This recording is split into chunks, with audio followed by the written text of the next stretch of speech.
नमस्कार, बेबस विपक्ष देख रहे हैं आप और मैं हूं आपके साथ शिवानी रतूड़ी। बिहार की सियासत में इस समय विपक्ष बेचैन है। तेजस्वी यादव लगातार कानून व्यवस्था और अपराध को लेकर सरकार पर सवाल उठाते दिख रहे हैं, लेकिन उनके खुद पर उठते सवाल और उनके पिता के शासनकाल के जंगल राज के आरोप उन्हें राजनीतिक रूप से चुनौती देते हैं। वहीं कांग्रेस के अंदर असंतोष और बागी विधायकों का बढ़ता बवाल महागठबंधन के लिए चिंता का कारण बन गया है, जिससे विपक्ष की रणनीति पर भी बड़ा असर पड़ा है। ऐसे में एनडीए और मुख्यमंत्री नीतीश कुमार की सक्रियता, साथ ही उनके पुत्र निशांत कुमार की बढ़ती उपस्थिति विपक्षी दलों के लिए नई राजनीतिक चुनौतियां खड़ी कर रही है। क्या कुछ चल रहा है उस पर बात करेंगे, लेकिन उससे पहले एक नजर डालते हैं बिहार की टॉप हेडलाइंस पर।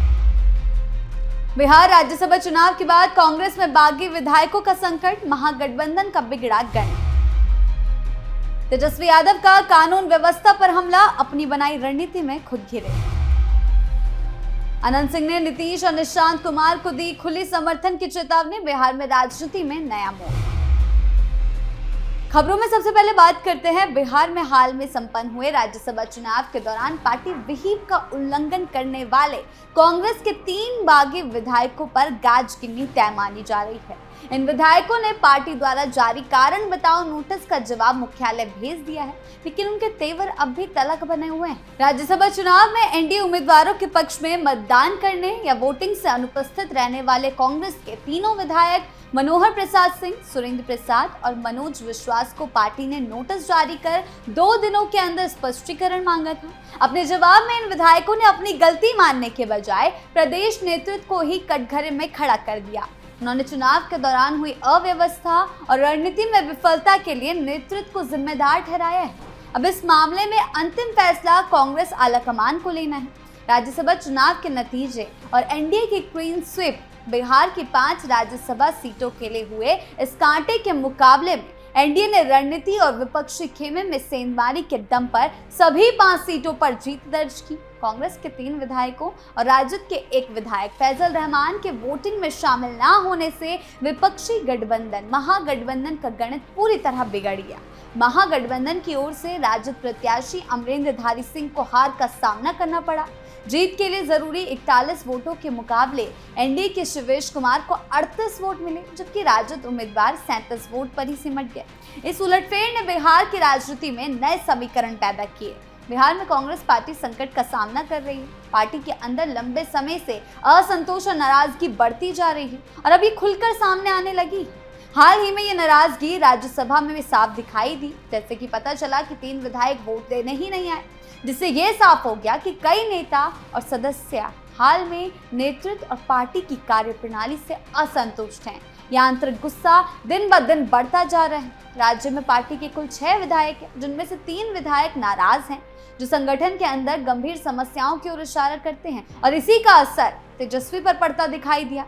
पार्टी के स्थानीय मुद्दों को ना संभाल पाना, अंदरूनी मतभेद और कमजोर नेतृत्व इस स्थिति के मुख्य कारण है। ये असंतोष केवल कुछ नेताओं तक नहीं, बल्कि हर जगह फैलता दिख रहा है। अगर पार्टी ने तुरंत कोई कदम नहीं उठाया, अगर एक्शन लिया गया, तो 3 विधायक हाथ से जाएंगे, और अपने नेताओं और कार्यकर्ताओं के बीच अगर विश्वास नहीं बनाया, तो ये माहौल, ये स्थिति, ये परिस्थिति और भी ज्यादा बिगड़ सकती है। ये बढ़ती नाराजगी कांग्रेस के लिए चेतावनी है कि अगर वो बिहार में अपनी स्थिति मजबूत करना चाहती है, तो कार्रवाई करना जरूरी हो गया है। नाराज कार्यकर्ताओं को मनाना जरूरी हो गया है, विधायकों को मनाना जरूरी हो गया। अगर ये नाराजगी गठबंधन के अंदर इसी तरह देखने को मिलती रही, तो ये तेजस्वी के लिए बड़ा गड्ढा खोद सकती है।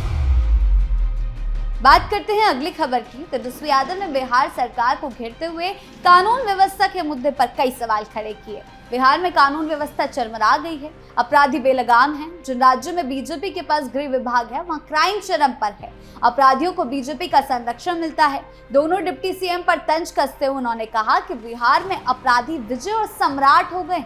बीजेपी अपने चुनावी लाभ के लिए अपराधियों से डील करती है। किसी भी बड़े मामले में कार्रवाई नहीं होती, लीपापोती कर दी जाती है। तेजस्वी का दावा है कि मुजफ्फरपुर के गायघाट में पुलिस एक आरोपी को पकड़ने गई।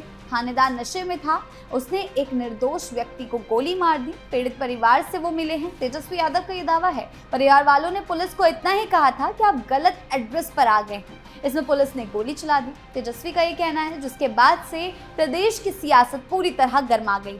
कानून व्यवस्था को लेकर तेजस्वी ने कई सवाल उठाए हैं सरकार पर, लेकिन खुद उल्टा उन्हीं पर सवालों की बौछार देखने को मिली। उनको ही जंगल राज के नाम पर घेरा गया है, उनके ही पिता के कार्यकाल पर उन्हें खदेड़ा जाता है और इस बार भी ऐसा ही हुआ। ये कहना गलत होगा कि अपराध पूरी तरह खत्म हो गया है, लेकिन ये भी सच है कि उस दौर के जितना अपराध अब नहीं। लगातार अपराधियों के खिलाफ कार्रवाई जारी है। एनकाउंटर से लेकर हर मुहिम पर काम किया जा रहा है ताकि अपराधियों पर शिकंजा कसा जा सके। कानून व्यवस्था को लेकर तेजस्वी यादव लगातार सरकार पर सवाल उठाते नजर आते हैं। वो अपराध की घटनाओं को लेकर सरकार की कार्यशैली पर निशाना साधते हैं और कहते हैं कि हालात ठीक नहीं हैं, लेकिन जैसे ही वो सवाल उठाते हैं वैसे ही उन पर सवालों की बौछार हो जाती है। सत्ता पक्ष के कई लोग उन्हें उनके पिता के यानी कि लालू यादव के कार्यकाल की याद दिलाते हैं। जंगल राज जैसे शब्दों का जरिए उनको घेरने की कोशिश करते हैं। उन्हें वो दौर याद दिलाते हैं जब अपराधी बेलगाम थे, खुलेआम घुमा करते थे। हालांकि अगर मौजूदा हालात की बात करें तो ये साफ नजर आता है कि प्रशासन पूरी तरह से निष्क्रिय नहीं है। सरकार लगातार ये दिखाने की कोशिश कर रही है कि वो कानून व्यवस्था को सुधारने के लिए सक्रिय है। किसी भी बड़ी घटना पर तुरंत एक्शन लिया जा रहा है। आज लोग घर से बाहर निकलने से डरते नहीं हैं लेकिन तेजस्वी यादव के इन बयानों पर सवाल उठते हैं क्योंकि वो अपने राजनीतिक हित के लिए सच्चाई को अलग तरीके से पेश कर रहे हैं। इस तरह की बयानबाजी से राजनीति और ज्यादा तीखी तो हो जाती है, लेकिन जनता के बीच भ्रम की स्थिति पैदा होती है। लालू यादव के शासनकाल को लेकर जंगल राज शब्द हमेशा चर्चा में रहा है। उस दौर में कानून व्यवस्था को लेकर लोगों में डर का माहौल बताया गया। आम लोग घर से बाहर निकलने से डरते थे। किडनैपिंग, लूट और हत्या जैसी घटनाएं आम हो गई थी और हर दिन एक नई वारदात लोगों के मन में डर पैदा करती थी। हालांकि इस दौर को लेकर अलग अलग राजनीतिक दलों के अपने अपने तर्क है, लेकिन ये सच है कि उस समय की छवि आज भी बिहार की राजनीति में एक बड़ा मुद्दा बनी हुई है। जिस हिसाब से तेजस्वी जंगल राज की कमियों को झुठला रहे हैं, वो उनकी सियासत पर कई सवाल खड़े करता है। तो तेजस्वी कानून व्यवस्था का मुद्दा उठाएं, ये गलत नहीं है, लेकिन उस मुद्दे को ऐसे उभारे कि काम कैसे किया जाए, क्या सुधार होना चाहिए, उसे डिस्कस करें, ना कि सरकार को घेरने की रणनीति पर काम करें। क्योंकि अगर वो ऐसा करते हैं तो ये उनके ऊपर ही कई सवाल खड़े करता है। उनके पिता के शासनकाल पर उंगलियां उठती है, जिसके बाद उनका ये दाव हमेशा उल्टा पड़ जाता है। नीतीश कुमार भी कई बार मंच से लालू के जंगल राज को घेरते आए हैं, जो कि हमेशा लालू परिवार की छवि को पूरी तरह से खराब करने का काम करता है और खासकर तेजस्वी हर बार जंगल राज की छवि के कारण फंस जाते हैं। बात करते हैं अगली खबर की। नवादा से पटना लौटने के दौरान मोकामा के बाहुबली विधायक अनंत सिंह बिहार शरीफ पहुंचे। यहाँ उन्होंने पूर्व विधायक पप्पू खान के आवास पर मुलाकात की और उसके बाद मीडिया से बातचीत में कई अहम बातें की।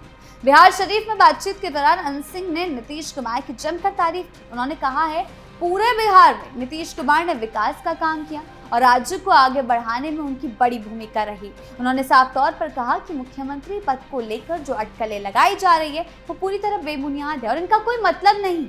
अनंत सिंह ने इस दौरान निशांत कुमार को लेकर बड़ा बयान दिया। उनका कहना है कि अगर आगे चलकर नीतीश कुमार सक्रिय राजनीति से पीछे हटते हैं तो उनके बेटे निशांत कुमार मुख्यमंत्री पद के लिए सबसे बेहतर उम्मीदवार हैं। उन्होंने निशांत को पढ़ा लिखा, ईमानदार और अपने पिता की राह पर चलने वाला बताया है। आगामी विधानसभा चुनाव पर बोलते हुए अनंत सिंह ने कहा कि अगर नीतीश कुमार चुनाव नहीं लड़ते हैं तो वो खुद भी चुनावी मैदान में नहीं उतरेंगे, उनकी जगह उनका बेटा चुनाव लड़ेगा। इस बयान को राजनीतिक गलियारों में काफी अहम माना जा रहा है। जब उनसे नीतीश कुमार के दिल्ली जाने को लेकर सवाल किया गया तो उन्होंने हल्के अंदाज में कहा कि दिल्ली कोई विदेश नहीं है, वहां आना जाना लगा रहता है। उन्होंने ये भी कहा कि बिहार की राजनीति में असली ताकत आज भी नीतीश कुमार के पास है, चाहे वो किसी भी पद पर रहे। निशांत के एक्टिवनेस को देखकर जेडीयू कार्यकर्ता हो या नेता, भी सभी की आस अब उनसे जुड़ चुकी है। ऐसे में तेजस्वी यादव उनकी एक्टिवनेस से परेशान हैं। अब तक पॉलिटिक्स से दूर रहने वाले निशांत कुमार का हाल के दिनों में ज्यादा दिखाई देना